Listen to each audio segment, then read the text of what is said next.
Kan Suid-Afrika regtig ongeskonde bly terwyl missiele oor die Midde-Ooste vlieg? Na aanvalle van die VSA en Israel op Iran en die daaropvolgende vergelding deur Iran, is kritieke handelsroetes soos die straat van Hormuz ontwrig, 'n streek waar deur 1/5 van die wêreld se olie vloei. Vir Suid-Afrika beteken dit 'n direkte ekonomiese skok met hoër brandstof- en voedselpryse, verhoogde vervoer- en logistiekkoste en dalk 'n swakker rand. So kom ons praat vanoggend hieroor met Dr. Joan Swart, 'n onafhanklike veiligheidsnavorser met 'n fokus op staatsbestuur, soewereiniteit en geopolitiek juis in Afrika. Joan, goeiemôre, baie welkom weer. Goeiemôre, baie dankie, dis lekker om hier te wees. Waarom word hierdie aanvalle spesifiek op Iran nou as 'n soort van 'n eksistensiële konflik beskou? Ja, 'n eksistensiële konflik beteken eenvoudig dat die bestaan van die staat en sy leierskap op die spel is. So in hierdie geval is daar openlik oor regimeverandering gepraat deur beide die VSA en Israel as 'n doelwit, wat dit vir Iran 'n stryd om oorlewing maak. So pogings om interne destabilisering tydens die vorige protesbewegings te benut, het egter nie tot 'n regeringsval gelei nie. En nou word die militêre opsie duidelik sterker nagejaag. So wanneer die doel nie bloot afskrikking is nie, maar verandering van die regime self, verhoog dit die insette en die reaksies dramaties, en in sulke omstandighede dan word kompromie gevaarliker as volharding, want daar is geen veilige uitweg vir enige van die partye nie. En die onlangse uitskakeling van senior geestelike, politieke en militêre leiers het ook tot dusver nie tot tekens van 'n ineenstorting gelei nie. So ja, albei kante staan nou voor 'n konflik sonder dat daar maklike oplossings is. En indien dan nou 'n volskaalse oorlog in die Midde-Ooste uitbreek, hoe raak dit Suid-Afrika se ekonomie? Dis die eerste vraag wat 'n mens altyd oor wonder.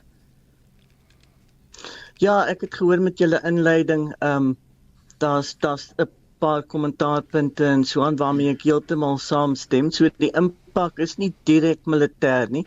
Ons is ver van daai teater af, maar dit kom deur energie, finansiële en ook vertrouenskanale.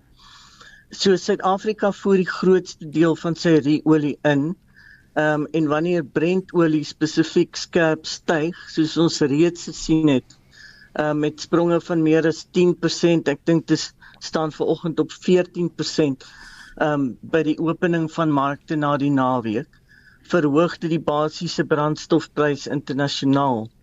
En dan verder reageer finansiële markte ook onmiddellik op so geopolitiese risiko. Beleggers skuif geld uit opkomende markte na veiliger bateklasse soos die dollar, en dit plaas dan druk op die rand. En wanneer olie duurder word en die rand versterk, kry ons dan 'n dubbelskok. Ingevoerde energie word nog duurder en dit werk dan deur die hele ekonomie.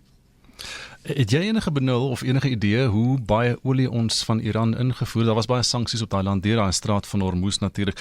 So gaan dit minder daaroor en meer daaroor dat die internasionale prys opskiet en dan spesifieke sektore in Suid-Afrika erger raak.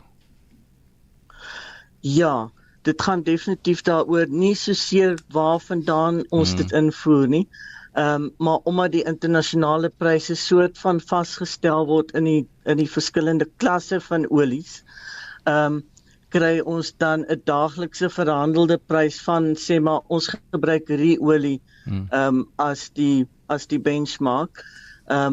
So dit verhoog dan wêreldwyd. Jy vra oor die sektore, so natuurlik is die eerste sektor vervoer en logistiek, dis die direkte koste. Brandstof is 'n kerninset vir vragmotors, vir lugvaart, seevervoer en so aan. En Suid-Afrika is 'n groot verspreide ekonomie, groot landmassa wat afhanklik is van padvervoer. Dan die tweede sektor wat ek aan kan dink is landbou. Diesel, kunsmis en vervoer is kernkomponente van die produksiekoste in die landbou.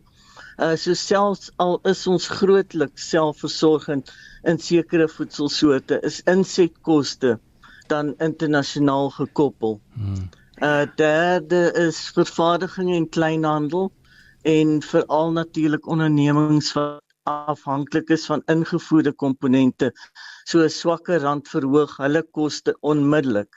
So die impak begin dus by energie en dit beweeg vinnig deur na voedsel en verbruikersgoedere.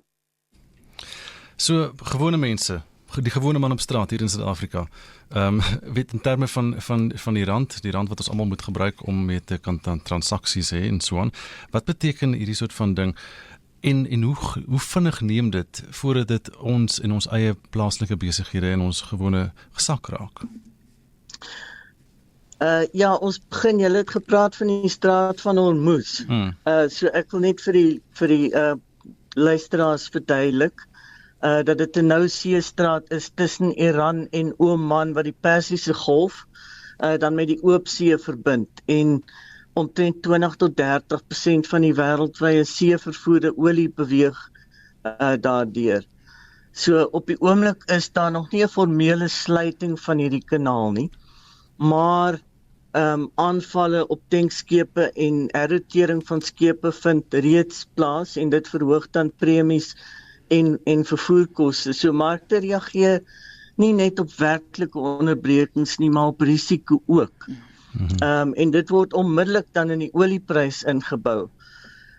Die probleem is dat ongeveer 50% van Suid-Afrika se petrolprys uit die basiese brandstofprys bestaan. Ja. En dit, soos ek net nou verduidelik het, word internasionaal bepaal. So dit word maandeliks vasgemaak. En so 'n styging in olie kom dan vinnig by die pompe uit. So ons sien Woensdag reeds 'n styging van 20 sente liter by die petrolpompe. Diesel is nog heelwat meer. Wat die verhoging aan tot die konflik weerspieël. So waarskynlik nie die laaste naweek en vandag se verhoging nie. So voedselpryse volg indirek met 'n effense vertraging. En ek dink jy het genoem wat beteken 'n swakker rand. Ja, die wisselkoers, ja. Ja, so 'n swakker rand beteken ingevoerde produkte word natuurlik duurder, brandstof, medisyne, elektronika, sekere voedselprodukte, duursame produkte en so aan. En dus vir huishoudings beteken dit koopkragverlies. Daar's 'n opwaartse druk op inflasie. Vir besighede beteken dit hoër insetkoste en indien dit die geval is, dan maak hulle minder winste, so die winsmarges kom af. Dan wat die tesorie aanbetref, waar ons staatsfinansies reeds onder druk is, beteken dit dat beleidsruimte beperk word. So die tesorie dan min buffer om verdere skokke te absorbeer en inkomste deur belastings en so aan te balanseer. So dis hoekom hierdie risiko's, selfs al is dit so ver weg, plaaslik tasbaar word. Ja. Ons moet onthou, Suid-Afrika is nie 'n deelnemer in hierdie oorlog nie, maar ons is deel van 'n geïntegreerde wêreldekonomie. So die vraag is dis nie hoe dit ons raak nie, alhoewel dit natuurlik belangrik is, maar hoe goed is ons intern voorberei om so 'n skok te absorbeer, en ons kan dit net doen deur sterk instellings, fiskale stabiliteit en 'n produktiewe arbeids- en sakeklimaat en dan minder bureaukratiese struikelblokke. Ja, en soos jy nog gesê het, ons is nie militêr betrokke nie, maar wat van politieke of diplomatieke druk? Wat se soort van druk kan 'n mens daar voel, Suid-Afrika? Ja, dit is baie belangrik en dit word gewoonlik onderskat, en ek voel dat ons definitief alreeds die druk voel. Ek dink in die inleiding het julle ook genoem van die Amerikaanse kant af, en dit sien ons nou al vir 'n paar maande. Dit gaan waarskynlik net toeneem, hierdie druk. So Suid-Afrika beskryf sy buitelandse beleid as een van strategiese autonomie in internasionale forums. Maar wanneer groot moondhede direk bots, soos nou, neem druk toe om standpunte duidelik te formuleer. So hulle plaas druk op ons regering om die een kant of die ander kant te steun. veral by die VN en dan in handelsverhoudings. En dan sal ook sekondêre druk op finansiële kanale en op handelsvoorkeure. So die uitdaging vir Pretoria is dan om die beginselvasheid wat hulle wil aanbou te balanseer met ekonomiese realiteite van die dag. Hoe lank dink jy gaan hierdie konflik nog aanhou? Wat is die waarskynlikste? Ja, dis natuurlik dis 'n miljoen dollar vraag daai. So dit hang af van twee kernfaktore: militêre uithou vermoë en politieke uithou vermoë. En ek wil net gou verduidelik, so militêr gaan dit oor voorraad, produksievermoë en hoe lank elke kant sy lugverdediging en aanvalskapasiteit kan volhou. So die konflik, soos ek gesê het, is eksistensieel. En daar's dus 'n groter bereidwilligheid om verliese te absorbeer en langer te volhard. Polities gaan dit oor binnelandse steun in al hierdie lande. So selfs groot moondhede kan nie 'n langdurige konflik volhou as die ekonomiese en politieke koste te hoog word nie. Ons sien reeds meningspeilings in die VSA dat die oorweldigende meerderheid van Amerikaners steun nie hulle deelname in die konflik nie, en hulle het self 'n verkiesing teen November se kant. So ja. Baie dankie. Dr. Joan Swart is 'n forensiese sielkundige en onafhanklike sekuriteitsnavorser.